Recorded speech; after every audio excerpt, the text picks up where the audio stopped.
ಆತ್ಮೀಯರೇ, ತಮ್ಮೆಲ್ಲರಿಗೂ ಸ್ವಾವಲಂಬಿ ಇಂಡಿಯಾ ಯೂಟ್ಯೂಬ್ ಚಾನಲ್ಗೆ ಆಧಾರದ ಸ್ವಾಗತವನ್ನು ಬಯಸ್ತೇನೆ. ನಾನು ಡಾಕ್ಟರ್ ವೆಂಕಟರಮಣ ಸ್ವಾಮಿ. ಇಂದಿನ ವಿಡಿಯೋನಲ್ಲಿ ವಿಸುವಲಿ ಇಂಪೇರ್ಡ್ ದೃಷ್ಟಿ ನ್ಯೂನ್ಯತೆ ಹೊಂದಿರೋರಿಗೆ ಒಂದು ಉಪಯುಕ್ತ ಮಾಹಿತಿಯನ್ನು ತಿಳ್ಕೊಳ್ಳೋಣ. National apprenticeship training scheme NATS 45 ಪೋಸ್ಟ್ಗಳು ಅಪ್ರೆಂಟಿಸ್ಶಿಪ್ ಟ್ರೈನಿಂಗ್ ಇದೆ. ಅದು ವಿಸುವಲಿ ಇಂಪೇರ್ಡ್ಗೆ ಸೆಂಟ್ರಲ್ ಬ್ಯಾಂಕಿಂದ ಕಾಲ್ ಮಾಡಿದ್ದಾರೆ. ಎಲ್ಲ ಸ್ಟೇಟ್ಗಳಲ್ಲೂ ಇದೆ. ಟೋಟಲ್ 45 ಪೋಸ್ಟ್ ಇದೆ. ಇದಕ್ಕೆ ಏನೇನು ಇದಿರಬೇಕು ಅಂದರೆ qualification any degree in recognised universities in India, ಯಾವುದಾದ್ರೂ ಡಿಗ್ರಿ ಆಗಿರಬೇಕು ಅಥವಾ ಈಕ್ವಲೆಂಟ್ ಟು ದಿ ಡಿಗ್ರಿ, ಅದಕ್ಕೆ ಸರಿಸಮಾನವಾದಂಥ ವಿದ್ಯಾರ್ಹತೆಯನ್ನು ಹೊಂದಿರಬೇಕು. Duration of the training 12 months ಇರುತ್ತೆ. ಏಜ್ 20 ರಿಂದ 28 ವರ್ಷಗಳಿರಬೇಕು. ಅಪ್ಲಿಕೇಶನ್ ಫೀಸ್ ಬಂದ್ಬಿಟ್ಟು 400 rupees ಪ್ಲಸ್ GST ಇರುತ್ತೆ. ನಾನ್ ರೀಫಂಡಬಲ್ ಇದು. ಇದನ್ನ ನೀವು ಅಪ್ಲಿಕೇಶನ್ ಅಪ್ಲೈ ಮಾಡೋದಕ್ಕೆ ಮೊದಲಿಗೆ ರಿಜಿಸ್ಟರ್ ಆಗಬೇಕಾಗತ್ತೆ.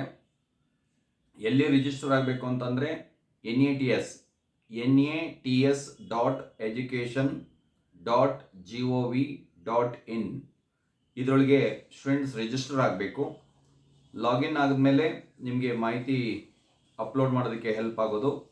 Last date June 23, 2025. ಇದೇ ತಿಂಗಳು ತುಂಬ ಹತ್ರ ಇದೆ. ಬೇಗ ಇದಕ್ಕೆ ಅಪ್ಲೈ ಮಾಡೋರು ತಯಾರಾಗಿ ಅಪ್ಲೈ ಮಾಡಬೇಕು. ಇನ್ನೂ ಹೆಚ್ಚಿನ ಮಾಹಿತಿಯನ್ನು ತೆಗೆದುಕೋಬೇಕು ಅಂತಂದರೆ centralbankofindia.co.in ಮತ್ತೆ ಇನ್ನೊಂದ್ಸಲ ರಿಪೀಟ್ ಮಾಡ್ತೀನಿ, www.centralbankofindia ಕಂಟಿನ್ಯೂಸ್ ಆಗಿ ವಿತೌಟ್ ಬ್ರೇಕ್, ಅದು ಕಂಟಿನ್ಯೂಸ್ ಆಗಿ ಬರೀಬೇಕು. www.centralbankofindia.co.in ಈ ವೆಬ್ಸೈಟ್ಗೆ ಹೋದರೆ ಇದರ ಮಾಹಿತಿ ಸಂಪೂರ್ಣವಾಗಿ ದೊರೆಯುತ್ತೆ.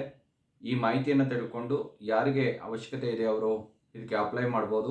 ಈ ಏಜ್ ಗ್ರೂಪ್ನಲ್ಲಿರುವಂಥವ್ರು, ಕ್ವಾಲಿಫೈಡ್ ಇರುವಂಥವ್ರು, ಓನ್ಲಿ ಫಾರ್ ವಿಸುವಲಿ ಇಂಪೇರ್ಡ್. ಮತ್ತೊಮ್ಮೆ ರಿಪೀಟ್ ಮಾಡ್ತಾ ಇದ್ದೀನಿ, 45 apprenticeship training for visually impaired. ಇದಕ್ಕೆ ಒಂದು ಹೆಲ್ಪ್ ಡೆಸ್ಕ್ ಇದೆ.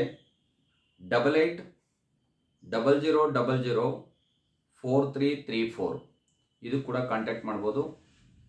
ಮಾಹಿತಿಯನ್ನು ತಿಳ್ಕೊಳ್ಳಿ. ಅವಶ್ಯಕತೆ ಇರೋರಿಗೆ ಶೇರ್ ಮಾಡಿ, ವಿಡಿಯೋನ ಸಬ್ಸ್ಕ್ರೈಬ್ ಮಾಡಿ ಅಂತ ಹೇಳ್ತಾ ತಮ್ಮೆಲ್ಲರಿಗೂ ಮತ್ತೊಮ್ಮೆ ಅಭಿನಂದನೆಗಳನ್ನು ಅರ್ಪಿಸ್ತೇನೆ.